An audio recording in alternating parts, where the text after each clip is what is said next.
नमस्कार। अमानत अमीन प्रशिक्षण केंद्र बैरिया गोलंबर मुजफ्फरपुर इस नए चैनल अमीन course and all competitive exam में आपका पुनः एक बार क्रांतिकारी हार्दिक अभिनंदन करते हैं। और नया चैनल इसलिए मैं बता रहा हूं कि मेरा एक पुराना चैनल भी यूट्यूब पर लोड किया गया है, जिसमें बहुत सारा वीडियो है, आप उसको देख सकते हो। और वहाँ का जो भी अधूरा पार्ट्स होगा नए चैनल पर लोड होगा। वहाँ देखने के बाद यहाँ इस नए चैनल को भी आप बारीकी से देख सकते हो और इस पर डाला गया एक एक वीडियो आपके लिए इम्पोर्टेंट होगा, लाभप्रद होगा। बहुत सारी जानकारियाँ आपको मिल सकती है यहाँ से। आज मैं यहाँ पर आपको इस वीडियो में ये बताऊंगा कि जमीन की मापी करना है। कोई भी विवादित जमीन है और विवादित जमीन को हम कैसे मापें। आखिर विवादित जमीन जब तक नहीं होगा तब तक अमीन को बुलाया नहीं जाता है। कहीं ना कहीं विवाद है, कहीं ना कहीं संघर्ष है, कहीं ना कहीं अगला पार्टी समझ रहा है कि मेरा जमीन शॉर्ट कर रहा है, तभी वह अमीन को बुलाता है और अपने ज़मीन का सही पैमाइश करवाता है और तब आपको फीस देता है। अमीन का क्या काम होता है कि अमीन वहाँ पर जाए, ईमानदारी से काम करे और ईमानदारी से काम करने के बाद अगर थोड़ा सा इधर उधर भी ऊंच नीच का भी मामला हो तो दोनों पार्टी को आपस में बैठाकर उसे बारीकी के साथ समझा दें और दोनों के बीच विवाद को समाप्त करें। कारण कि वहां अमीन ही पहला पंच होता है। कहीं भी झगड़ा होता है जमीन संबंधी, अमीन को बुलाया ही जाता है और अमीन पहला पंच होता है। अमीन का मतलब अगर ईमानदार होता है तो ईमानदारी से आपको काम करना चाहिए और ईमानदारी से काम करते हुए झगड़ा को सलट देना भी जरूरत होती है। इसलिए आज मैं यह बताऊंगा कि आप विवादित जमीन पर जब जाओगे तो क्या करना है, आप क्या क्या जांच करना, किस तरह का काम करो। और हो सकता है कि मैं जो इस वीडियो में दिखाने जा रहा हूं वह अगर एक वीडियो से पूरा ना हो तो इस पर दूसरा वीडियो भी बनेगा, लेकिन हम कोशिश करेंगे कि जो बात कहेंगे वो आपके दिल और दिमाग को छू जाए।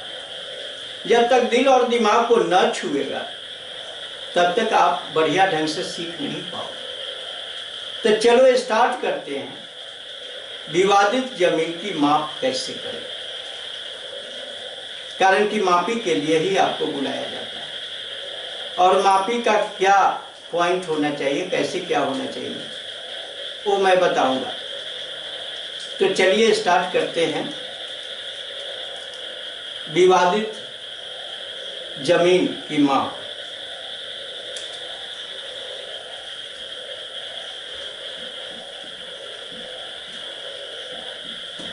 विवादित जमीन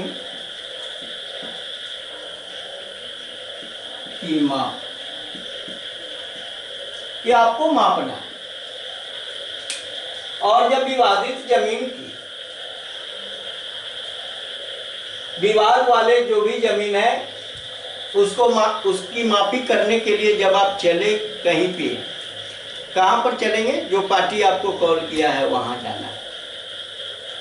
तो आपके हाथ में क्या होगा, तो एक नक्शा होगा।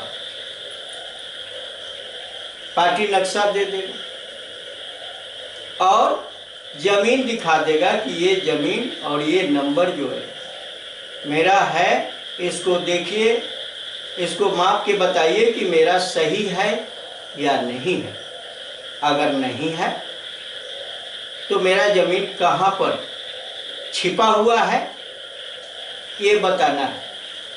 लेकिन उसे यह भी पता है कि दो पार्टी के बीच में अगर विवाद चल रहा हो तो उस दोनों पार्टी के बीच में ही कहीं न कहीं वो जमीन किसी का या तो एक दूसरे का कोई दखल किए हुए है या न तो कहीं छिपा हुआ। तो पहले बारीकी से आपको करना क्या चाहिए, पहले एक मैप बना लेते हैं और मैप पर अगर इस बात को हम समझाएं तो ज्यादा आपको समझ में आए। विवादित जमीन मापने के लिए दिशा का निर्धारण। सबसे पहले विवादित जमीन की माप तो लिखा ही, माप कैसे करोगे और दिशा निर्धारण, तो खैर उसमें सारी बातें आ जाएगी, माप के अंदर सारी बातें आती हैं। तो चलिए एक मैप बना लेते हैं। मैप बनाते हैं, एक मैप बनाया,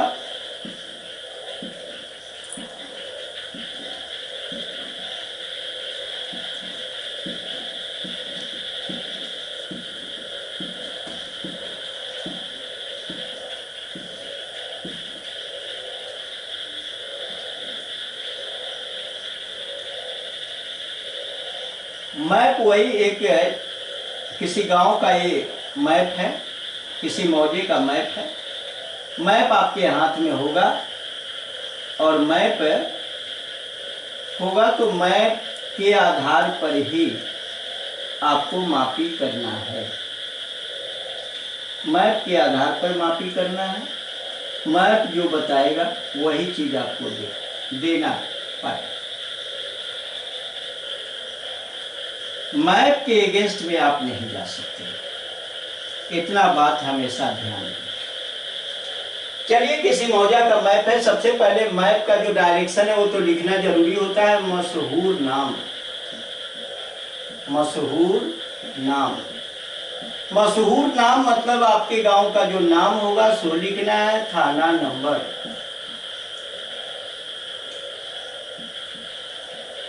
थाना नंबर का मतलब राजस्व थाना नंबर देना है, राजस्व थाना।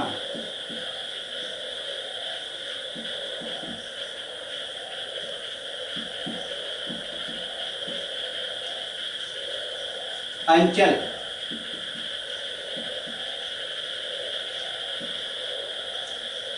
पुलिस थाना।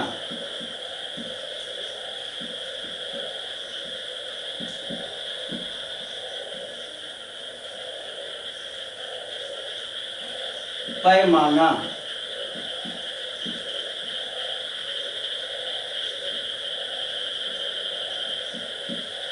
सोलह इंच बराबर 1 मील।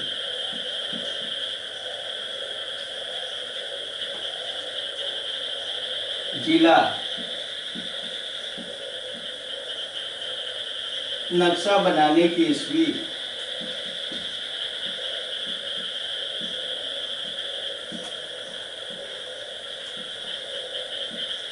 ये इतना आपको डायरेक्शन मैप में दिया हुआ रहेगा। आपको लिखना नहीं है, लेकिन जो भी मेजरमेंट आप करते हो इसको डायरी में लिखना जरूरी भी हो जाता है। एक नॉर्थ लाइन का बनना जरूरी हो जाता है। यहाँ पर एक नॉर्थ लाइन बना लेना, और नॉर्थ लाइन जो बनाओगे वो इस तरह से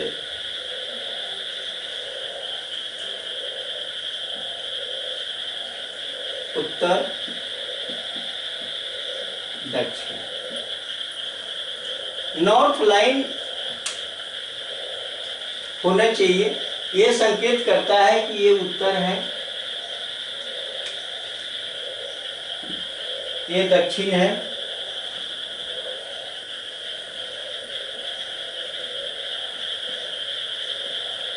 ये पश्चिम है और ये पूरब है। जो इस पे जहाँ कर्व है 3 सीमानी पत्थर देखोगे, इस तरह का पत्थर एक मिलेगा।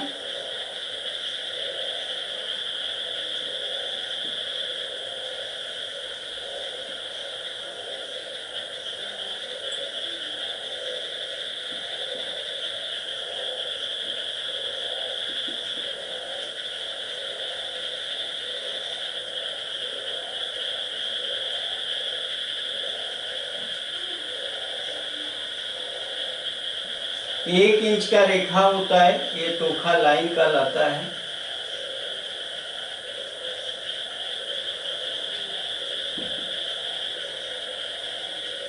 इस तरह से फिर कहीं कहीं आप देखोगे कि इस तरह से ये गोलाकार दिया रहेगा कर्व पर, इसको बम्बा कहते हैं। बार बार हम बताते भी हैं, जब जब मैप हम खींचते हैं कुछ डायरेक्शन बताते भी रहते हैं, और ये जानना भी जरूरी है आपको, डायरेक्शन बहुत ज़रूरी है। उसके बाद में यहाँ पर ये जब मैप बनाते हैं तो आपको दिखाते हैं किसी खेसरा के कॉर्नर में आपको इस तरह का सिंबल मिलेगा जो आपका चंदा को प्रदर्शित करता है। 1-2 चंदा ले लो, बना देते हैं। मैप में बहुत सारा चंदा मिलेगा भी, लेकिन एक बात दिमाग में रखो, खेसरा के किसी कोने में ही यह स्थित होता है, ये बात हमेशा दिमाग में रखो। हमने पिछले वीडियो में बहुत सारे सिंबल की चर्चा भी की, यहाँ सिंबल की अधिक चर्चा नहीं करेंगे कारण कि बहुत सारी बातों का जिक्र भी करना है, और जिक्र करना है। दाला भी बनना चाहिए, नक्शा में रहता है। नक्शा में तो बहुत सारी चीज़ें रहती है, लेकिन यहाँ अभी जो हम बात करेंगे आपसे वो मापी की कुछ बात करेंगे।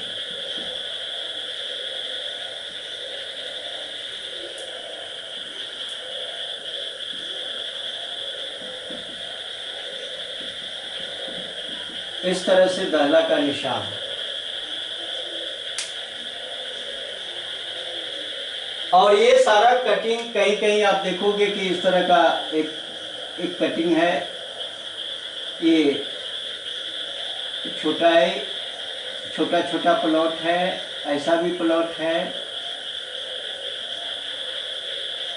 इस तरह का मिलेगा। चलो मान लो कि किसी खेसरे का ये, किसी भी मौजा का ये मैप है, जो भी मौजा हो, आप कहीं न कहीं मापी करने जब जाओगे तो मैप आपके हाथ में होगा, और खेसरा नंबर भी आपको बता दिए जाते हैं कि फलाना खेसरा नंबर मापी करना है, और वो खेसरा नंबर को आपको मैप में खुद खोज लेना है। आप खोज लीजिए उस खेसरा नंबर को। मान लो कि जिस खेसरा की मापी करनी है वो खेसरा को थोड़ा सा हाईलाइट एकदम कर दो, इसी खेसरा की मापी करनी है, और इसका नंबर आपको बता दिया 1632। 1632 ये 1632 एक खेसरा नंबर है, हिंदी में लिखा रहेगा। अगर हिंदी नहीं जानते हो तो प्रैक्टिस प्रयास कर भी लेना चाहिए। ये 1632 खेसरा नंबर, इसी की मापी करने के लिए आपको बुलाया गया। आपको करना क्या है, 2-3 चीज कर। सबसे पहले इस खेसरा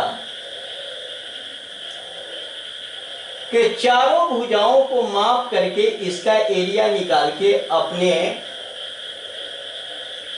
जो अमीन के पास बुक होता है, फील्ड बुक जिसको डायरी कहते हैं, उस डायरी में इसका एक मानचित्र बना लो। एक ही प्लॉट का ये पूरा मानचित्र बनाने के लिए मैं नहीं बता रहा, लेकिन ये 1632 जो है इसका मानचित्र अपने डायरी में बना लीजिए। गांव का ये सब नाम लिख लीजिए, जिस गांव में आपने मापी करने गया है ये डायरेक्शन जरूरी है, और ये नंबर भी लिख लेना है फील्ड बुक में, मतलब अपनी डायरी में। अब डायरी में ये नंबर आपने लिखा, और डायरी में नंबर लिखने के बाद पहला काम आपका होता है कि चारों भुजा को बारीकी के साथ मापी कर लें। नक्शा में मापी करें, कोची से मापी करेंगे, गुनिया से मापी कर लें, थोड़ा सा कंपैरेटिव भी कर लें।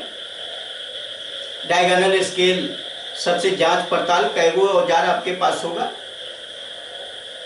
सबसे बारीकी के साथ टेस्ट। पड़काल के सहारे गुनिया से मापी करते हैं, गुनिया से मापी पड़काल के सहारे करें तो ज्यादा बेहतर है। ऐसे बहुत सारे लोग गुनिया को रख के और देख लेते हैं, देखना नहीं है, यहाँ बारीकी से देखना है कि किसी का एक एक पॉइंट गायब ना हो। लंबाई चौड़ाई आपने मापी कर ली।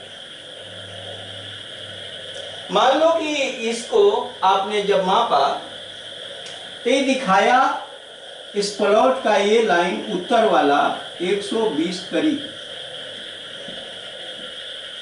और ये भी ये दिखाया 110 करीब, और ये दिखाया आपका 100 करीब, और ये 110 करीब। अब आप क्या करोगे कि औसत लंबाई 120 जोड़ 110 बटा 2 गुना 100 जोड़ 110 बटा 2 करके इसका क्षेत्रफल निकाल देना। क्षेत्रफल भी निकालने का तरीका पहले बता चुके हैं, लेकिन यहां भी डायरेक्शन हमने दे ही दिया, ये जरूरत नहीं था। आप अपने कॉपी में इस तरह का, ये जो आपके पास डायरी है, ऐसा फोटो बना के चारों ओर इस तरह से जैसे हमने लिखा माप करके आप लिख लो।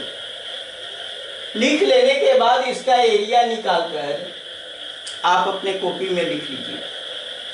कॉपी में क्या लिखना, कॉपी में कैसे डायरी में फोटो बना देते हैं। यहाँ पर अपने डायरी में, यानी जिसको फील्ड बुक या अमीन की डायरी, इसको कहते हैं फील्ड बुक, जो आपके पास कॉपी होती है, इसको फील्ड बुक कहेंगे, या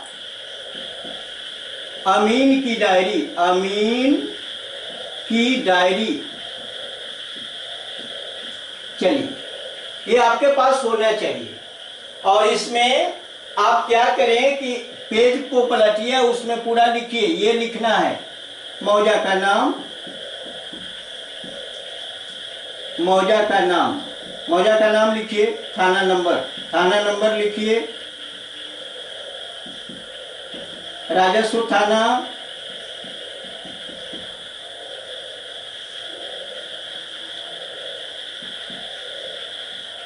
अंचल,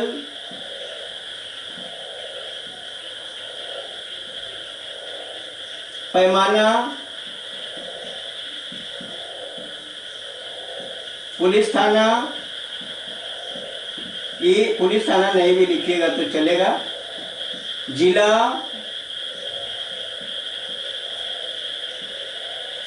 ये पूरा विवरण तो लिख लेना है,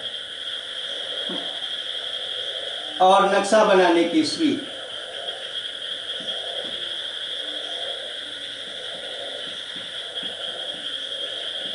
ईस्वी लिखोगे तो दो बातें सिद्ध हो जाएगी कि मैप जो है वो CS है या RS है, कैडेस्ट्रल सर्वे का मैप है या रिविजनल सर्वे का मैप, इससे स्पष्ट हो जाता है। अब यहां क्या करोगे कि ये खेसरा बना लो, इस तरह से बना लेना। अब उसमें खेसरा अगर छोटा है तो थोड़ा सा अपना में बड़ा कर लो। एक कलम से बनाना है, आप बड़ा कर लिया, लिखने में सहूलियत। ये क्या हुआ, 120 करीब लिखो। ये क्या है, 110 करीब, अपनी कॉपी में लिखो 110 करीब। ये क्या है, 100 करीब, और ये क्या है, 110 करीब। इस तरह से लिखना, लेकर क्षेत्रफल निकाल लेना।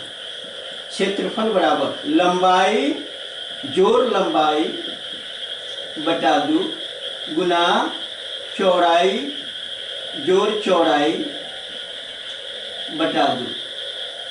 इस तरह से आप निकाल लिया। 120 जोड़ 110 बटा 2 गुना 100 जोड़ 110 बटा 2। अब ये 120 है 110, 230, और 230 में 2 से भाग देना है, 115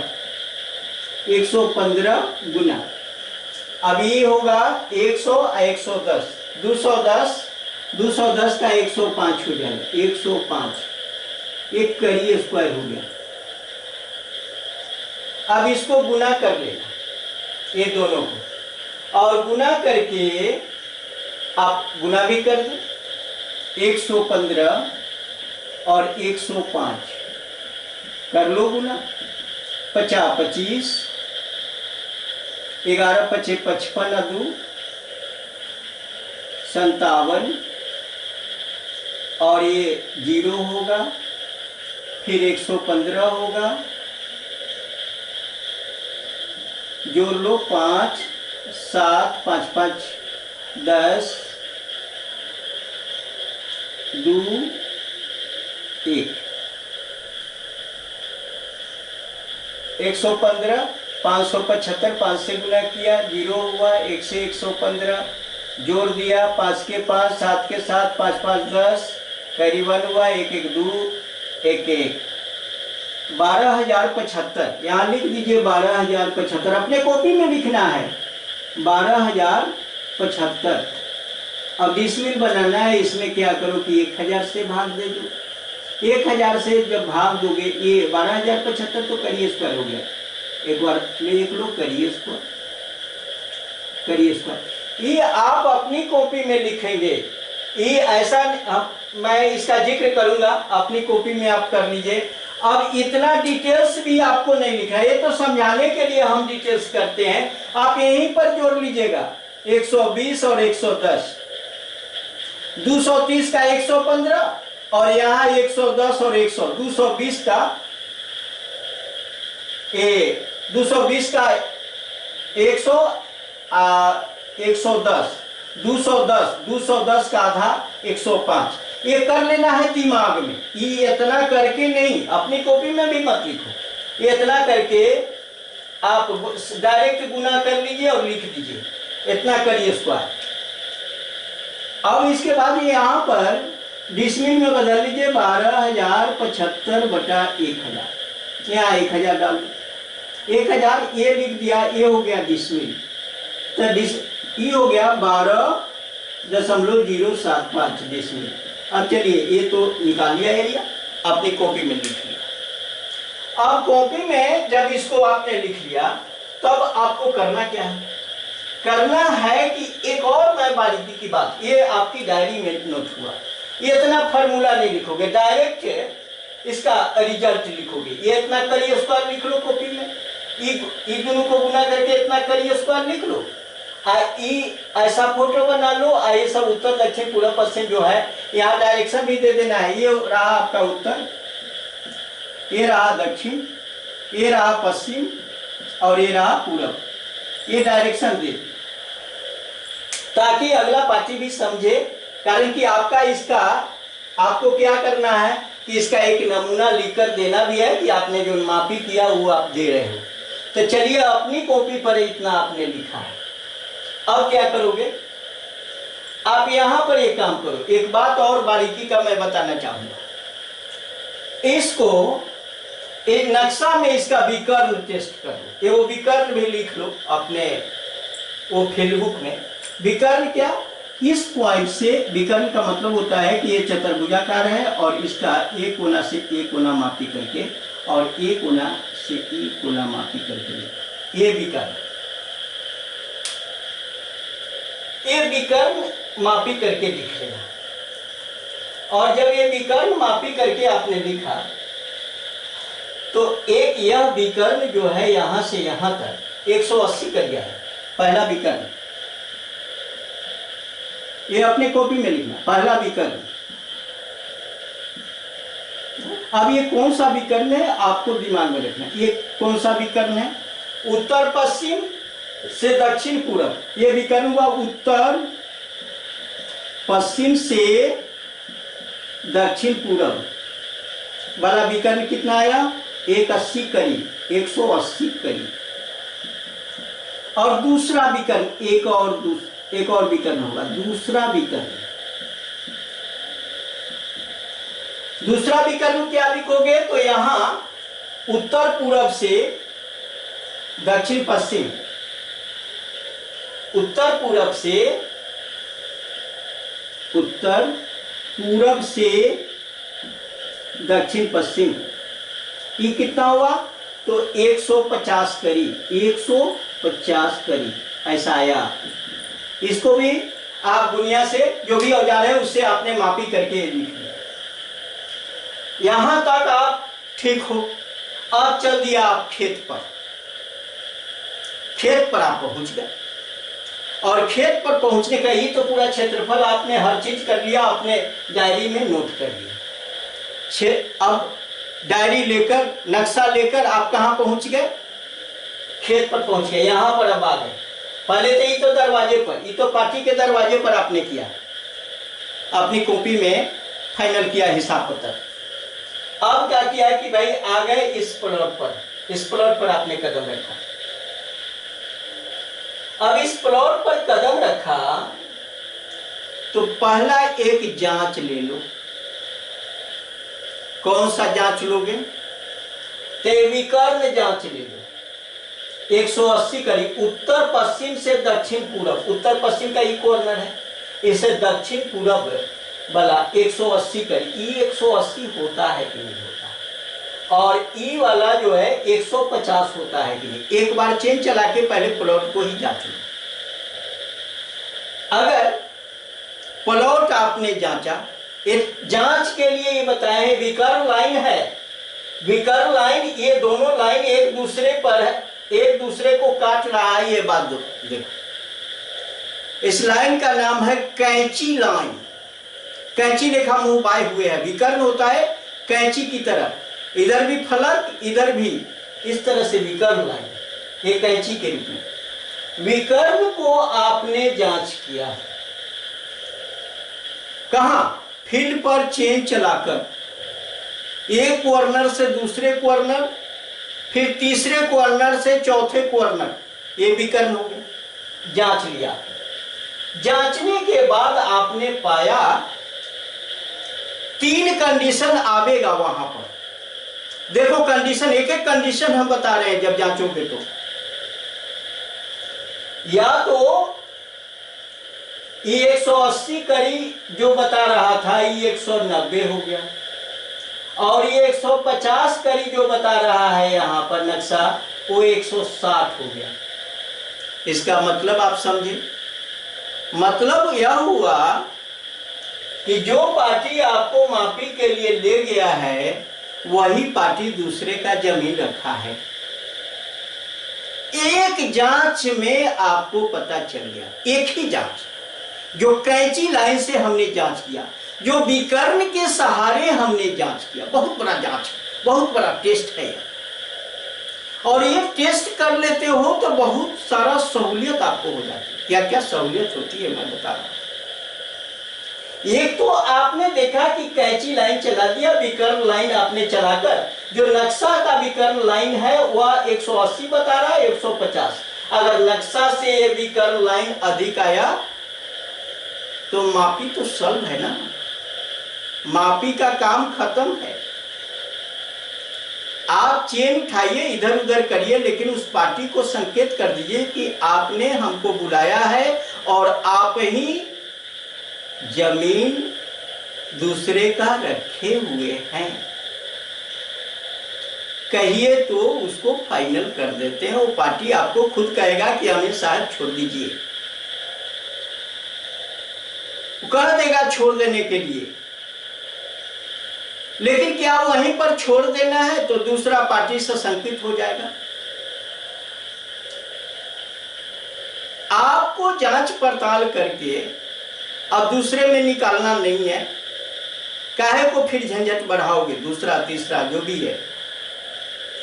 चलो उसको क्या किया कि भाई जब ज्यादा आ गया, चेन चलाकर कुछ टाइम दिया, इधर उधर से चेन चला लो, टाइम आप दे रहे हो, लेकिन झंझट को आगे न बढ़ाओ। कारण कि मापी करते समय बहुत सारी बातों को सोचना भी पड़ता है, कुछ साइकोलॉजिकल आइडिया भी लगाना पड़ता है। हमें क्या करना चाहिए कि हमारे मापी से विवाद बढ़ने वाला है, तो आप वहां विवाद को सलटने के लिए जाते हो या विवाद बढ़ाने के लिए? अगर वह पार्टी आपको बुलाया है जो पार्टी सबका रखे हुए है अपने, तो उसको अब डायरेक्ट जिस समय आपको पता चला उस समय नहीं बताना, ताकि उस समय अगर कुछ बताने जाओगे तो तुरंत अगला पार्टी समझ जाए। चेन चलाते रहो, जब पार्टी एकांत में दिखे तो बता दो जी आपने ही सब रखा है दूसरे का। कहेगा कि हमें साहब इधर उधर नहीं करिए, जो है यथावत स्थिति छोड़ दीजिए। आप क्या करिएगा कि छोड़ दीजिएगा, ज़्यादा तनाव आपको भी नहीं लेना है और काम फाइनल करना है। क्या कहिएगा कि ईमानदारी वही है क्या? आप ईमानदारी का पाठ पढ़ा रहे हो और बेईमानी बता रहे हो। आपके दिमाग में यही बात चलेगी, नहीं बनी। ईमानदारी तो ईमानदारी होती ही है, लेकिन कहीं ऐसा ईमानदारी न हो कि वह घातक साबित होने लगे। कारण कि हमारी वेद की भी पंक्ति है कि अप्रिय सत्य नहीं बोलना चाहिए। सत्य अगर ऐसा हो किसी को ज्यादा कड़वा लगता हो तो उस पर भी लगाम ले लेना जरूरी हो जाता है।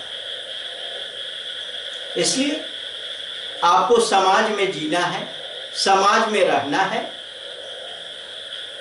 इसलिए ज्यादा कलह, ज्यादा द्वेष, ज्यादा आपस में टकराव पैदा होने मत दीजिए। आपके मापी के वजह से अगर तकरार पैदा हो गया तो बहुत मुश्किल है, आपका जाना ही वहां खतरा हो गया। एक कंडीशन हमने दिखाया कि भाई इस विकर्ण से, ये तो नक्शा की माप, जमीन का विकर्ण आपने मापा, इससे अधिक हो गया। ये जमीन ज्यादा होगा हर हालत में, चारों मेर तो मापना है नहीं। विकर्ण जांच, कैंची लाइन के सहारे जांच, आपका फाइनल हो गया। वहां थोड़ा इधर उधर करके आप छोड़ देना, ज्यादा कुछ करना उतना है।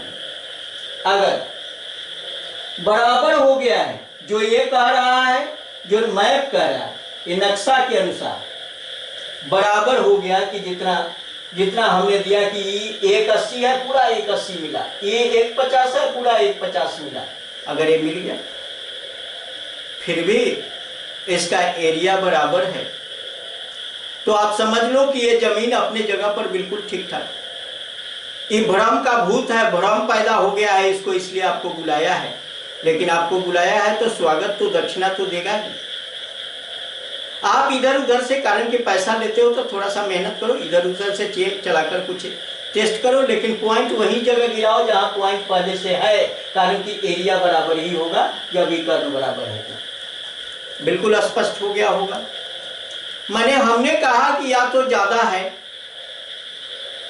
या तो इस विकर्ण से ज्यादा है, तो जमीन ई व्यक्ति ज्यादा रखा है, विकर्ण के बराबर है, मैप के विकर्ण से खेत का विकर्ण अगर बराबर है, दोनों बात दिमाग में दोहराना। हम फिर एक बात पुनरावृत्ति करना चाहेंगे। अगर ये मैप का विकर्ण है, नक्शा का विकर्ण, लिख लेते हैं, नक्शा का विकर्ण, ये नक्शा में जो खेत बना हुआ उसका विकर्ण हमने यहाँ लिखा। अपनी कॉपी में आपने दर्ज किया है, ये ऐसा नहीं विकर्ण के बाद क्षेत्रफल पढ़ लो, हम घेराबंदी कर देते हैं कि ताकि ये बात इसके लिए लिख रहे हैं। ये नक्शा का विकर्ण। अब यहां पर होगा, यहां 3 बातें आई। क्या क्या आई वो तीनों बातों को हम लिखना चाहेंगे यहां से। नक्शा का विकर्ण, नंबर 1, नक्शा का विकर्ण बराबर खेत। अगर थोड़ा सा और है, इसको बारीकी से लिखें तो ज्यादा अच्छा लगेगा आपको भी।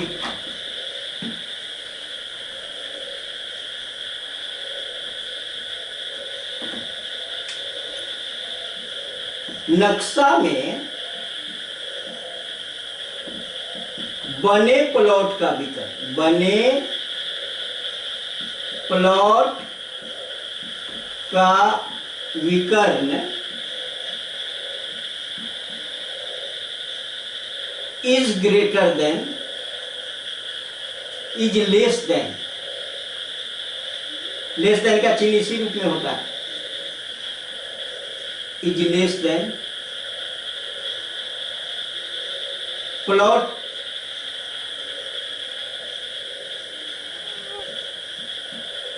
प्लॉट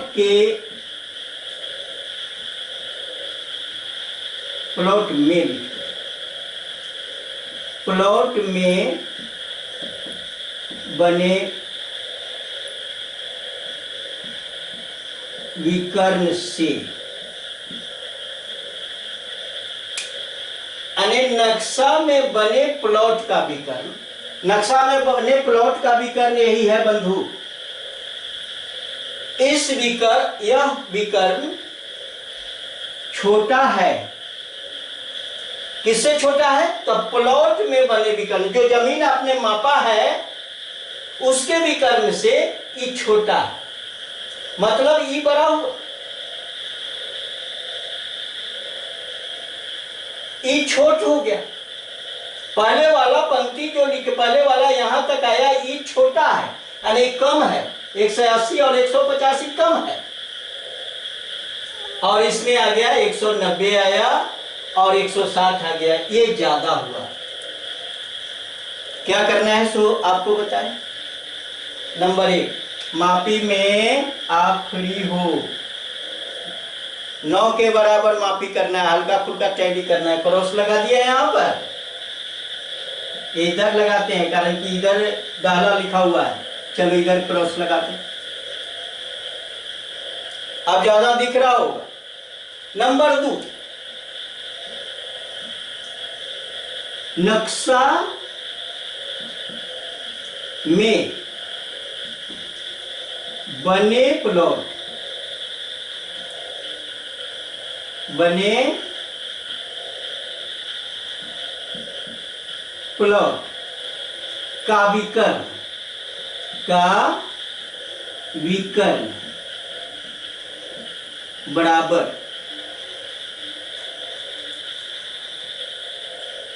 प्लॉट में बने विकर्ण।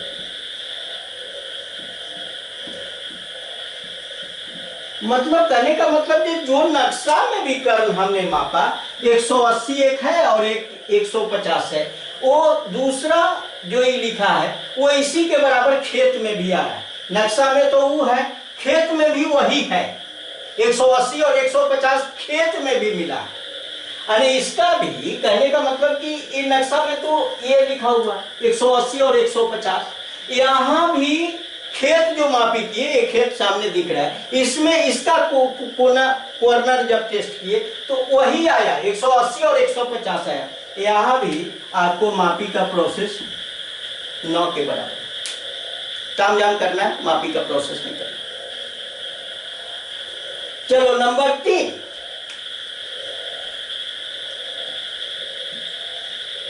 नक्शा में बने प्लॉट का विकर्ण,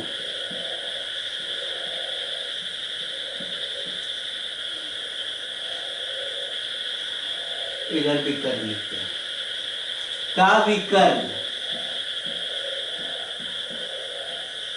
is greater than, greater than का चिन्ह ये इस तरह से होता है,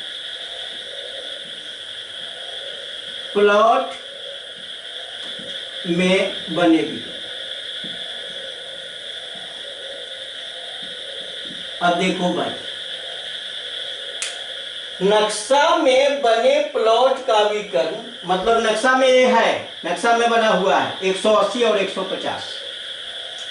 अब प्लॉट में बने विकर्ण, ये नक्शा में जो बना है ई दोनों बड़ा है, ई भी बड़ा है, ई भी बड़ा है। खेत वाला मापी करने गए, प्लॉट पर जो मापी किए, प्लॉट वाला छोटा मिल गया, माने 180 नक्शा बता रहा है हमको, मिला 170, ये 150 बता रहा है, मिला 140, या ये 170 मिला 150 मिला, फिर भी मेरा खेत कम गया, यहाँ पर कमा हुआ है नंबर 3 में।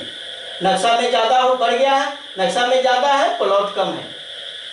अब बंधु मापी करना पड़ेगा बारीकी के साथ, कारण कि पैसा इसी के लिए, तीसरे पोजीशन के लिए पैसा मिलेगा आपको यहाँ थोड़ा सा, कारण कि उसका खेत कम है, उसका नक्शा ज्यादा है, तब तो मापी करना पड़ेगा और बारीकी के साथ करना। और बारीकी के साथ कैसे मापी करोगे? विवाद किधर है, इस पर आपको विचार करना। विवाद किधर है, मापी कैसे करोगे, अब यहां पर हम उसको सिखाएंगे। मान लो कि थोड़ा सा और, इसको वीडियो ज्यादा लंबा हो जाएगा अगर सारी बातों का जिक्र करेंगे, थोड़ी सी और बात करते हैं, फिर वीडियो को समाप्त करेंगे और शेष जो इस वीडियो का शेष रहेगा अगले वीडियो में हम फाइनल करना चाहेंगे। लेकिन आज डायरेक्शन दे दें, तीसरे पर हम काम करने जा रहे हैं कि ये विकर्ण कम है तो मापी बारीकी से करना है। विवाद कहाँ है तो आपको बता दें, इस पार्टी के साथ विवाद है। ई प्लॉट वाला ये 1632 है, ये 1631 है। विवाद 1631 वाले से है, 1632 वाले का विवाद 1631 वाले से। खेसरा नंबर 1632 यहां पर है, यहां भी खेसरा नंबर डाल लेना है। खेसरा नंबर डालो, खेसरा नंबर क्या है यह 1632। लगेगा कि 1632 आपने मापी किया है, इस गांव का आपको पूरा का पूरा आइडिया होना चाहिए। खेसरा नंबर हिंदी में ही डालना नहीं, अगर हिंदी में ज्यादा परेशानी हो या ज्यादा परेशानी होगा तो फिर मैप में कैसे देखोगे। हम तो यहाँ 1632 अंग्रेजी में भी लिख सकते हैं, लिख दिया हिंदी में, ये सब अंग्रेजी में आप चला सकते हो, लेकिन अगर हिंदी में आए तो सबको हिंदी में कर लो, या सब अगर नहीं आता है प्लॉट को कम से कम मैप से तो देख लो और लिख लो। चलो नहीं भी अगर नहीं होता तो अंग्रेजी में 1632 लिखो, ये आप पर निर्भर है, आप क्या करोगे पता नहीं। चलो यहाँ 1631 है, विवाद किससे है 1631 वाले से। 1632 वाले का कहना है कि जमीन मेरा इसमें जा रहा है, ये इतना लगभग हमको कुछ जमीन ही है, ये 1631 वाला जो है दखल किया। 1631 है। अब मैं एक बात करूं आपसे, अगर मान लो अब तो ये हो गया, यहाँ मान लो कि थोड़ा सा दखल किया, अब ये लाइन पहले नहीं खींचना है बंधु, हम बता दिया कि विवाद इसी से है। ये जमीन यहाँ तक आएगा, एक अनुमान बताएगा, लेकिन आपको मापी करके फिक्स कर लो। अब चेन कहां से उठाओगे, तो जिस साइड में, किस साइड में विवाद है तो उत्तर साइड कौन है जी, यहाँ पर लिखा हुआ उत्तर, यहाँ नक्शा में भी उत्तर लिखा हुआ है, यहाँ उत्तर लिखा हुआ है, छोटा है यहाँ पर पूरा लिख देते हैं, ये उत्तर है। उत्तर दिशा में विवाद किधर है, उत्तर दिशा में। फिक्स पॉइंट किधर से लेना होगा, उत्तर दिशा से। विवाद, एक बात दिमाग में रखना, जिधर से विवाद हो फिक्स पॉइंट उसी दिशा में तय करो तो आपका मापी आसान हो जाता है। इतना सेट करें। अगर दक्षिण से विवाद है तो दक्षिण में फिक्स पॉइंट करो, अगर उत्तर से विवाद है तो उत्तर में फिक्स पॉइंट करो, अगर पश्चिम में विवाद है तो पश्चिम में फिक्स पॉइंट करो, अगर पूरब में विवाद है तो पूरब से फिक्स पॉइंट करो। अरे इसके चौहदी में 4 खेत होंगे ना, ये उत्तर हुआ, ये दक्षिण हुआ, ये पूरब हुआ, ये पश्चिम हुआ, 4 खेत है, किसी खेत वाले से तो झंझट होगा ही। तो अगर उत्तर वाले से विवाद है तो फिक्स पॉइंट किधर खोजेंगे, उत्तर। दक्षिण वाले से किधर खोजेंगे, दक्षिण। पश्चिम वाले से विवाद है किधर खोजेंगे, पश्चिम। पूरब वाले से विवाद है तो फिक्स पॉइंट किधर खोजेंगे, पूरब। चलिए पहला दिमाग में इस सेट कर लो। दूसरा इसका प्रोसेस, यानी हमने जो पॉइंट दिया कि विवाद जिधर से हो उधर ही फिक्स पॉइंट करना, फिक्स पॉइंट वहीं से लेना चाहिए, फिक्स पॉइंट को कामयाब करना है, फिक्स पॉइंट बनाना है, आपको बनाना है बंधु। ये नहीं है कि बनल बनावल नहीं है, आप है बनल बनावल तो आपको खोजना तो आप ही को ना है। वो खोजने का तरीका भी बताएंगे, लेकिन पहले इतना बात माइंड मेकअप करो कि विवाद जिधर से है, पहला नंबर 1,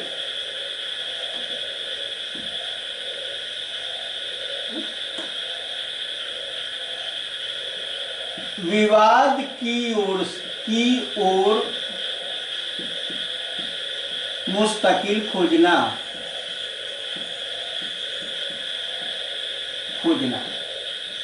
अभी ये आपको लिख दिया एक बात कि भाई विवाद जिधर है उधर मुस्तकिल खोजना है आपको। जिधर विवाद है उधर मुस्तकिल खोजना। उत्तर है तो उत्तर खोजो, दक्षिण है दक्षिण खोजो, पश्चिम है पश्चिम खोजो, पूरब है पूरब खोजो। अगर उधर बाधा है तो उसके अपोजिट में खोजो।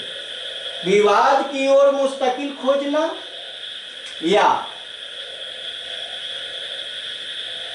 उसके विपरीत, मतलब उल्टा विपरीत मुस्तकिल खोजना।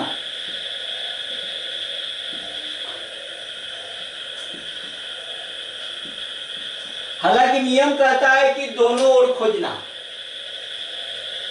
यानी उत्तर से विवाद है तो उत्तर भी खोज लो, एक दक्षिण से भी मुस्तकिल करके टैली ले लो, जो जिसको मैं बताऊंगा। एक मुस्तकिल से, अरे उत्तर तो खोज के चल दिया। आजकल अमीन तो देखता है कि एक दिन में 3, 4, 5 मापी का टेंडर लिए हुए रहता है। वो सब क्या करता है कि विवाद के साइड में खोज लिया एक मुस्तकिल, आप बस टैली किया, जहां पर पॉइंट गिरा वहां पर लाइनिंग करके ये करके चला गया। वो मापी अच्छा नहीं होता, वो सही नहीं होता है। उत्तर से आप ले आए, एक बार दक्षिण से टैली लेके वहां के पॉइंट को देख लीजिए, अगर दोनों पॉइंट एक जगह मिल जाए वो मापी आपका सही है। ऐसे मापी के लिए चारों पॉइंट लेना जरूरी हो जाता है। उत्तर दक्षिण पूरब पश्चिम चारों ओर से अगर मुस्तकिल करके टैली कर देते हो तो इस प्लॉट का जो कहाँ स्थिर और ठिकाना है वो बारीकी से पता चल जाता है। लेकिन चलो कम से कम अब मुस्तकिल क्या करता है, विवाद की ओर खोज लिया, एक ही मुस्तकिल से लेकर आया, जहां कटिंग हुआ लाइनिंग करके चलता बना, दूसरा मापी में चला गया। पैसा ढेर कमाना है, जेब को भरना है। मापी सही हो रहा है कि गलत हो, लेकिन सही तब होगा कि कम से कम विवाद की ओर तो पहले टेस्ट कर लो और उसी को जांच करने के लिए इधर से चलो, जिसको मैं नेक्स्ट वीडियो में स्पष्ट करूंगा। तो एक तो ये है, अगर विवाद की ओर से मुस्तकिल खोजना, अगर या उसके विपरीत खोजना, विपरीत भी खोजना है। अरे उत्तर से विवाद है तो उत्तर खोज लीजिए और दक्षिण खोज लीजिए, दक्षिण विवाद है तो दक्षिण खोजिए और उत्तर खोजिए, दोनों को टैली करना, कंपैरेटिव करना। हालांकि लोग ए वो खोज के काम चला लेता है। पश्चिम विवाद है तो पश्चिम भी खोज लो, पूरब भी खोज लो। यानी कहने का मतलब कि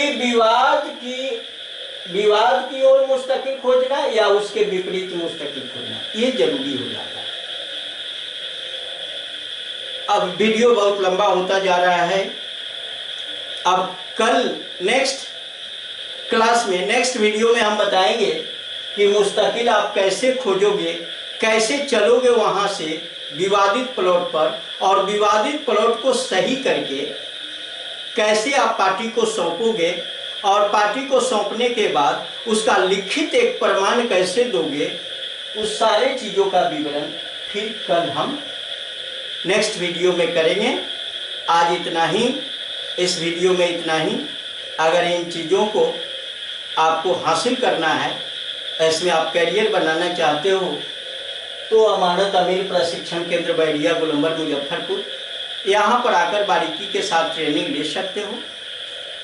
और ट्रेनिंग लेने के बाद आप क्या करोगे कि भाई यहाँ से जब जाओगे तो मापी में लग जाओगे और ढेर सारा रुपया कमाओगे। अगर ये वीडियो आपको अच्छा लग रहा है, ये आपके लिए उपयोगी है, तो हमारे वीडियो को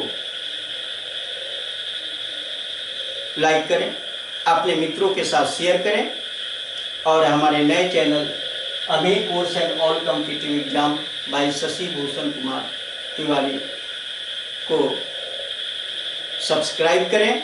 बहुत बहुत धन्यवाद। जय हिंद।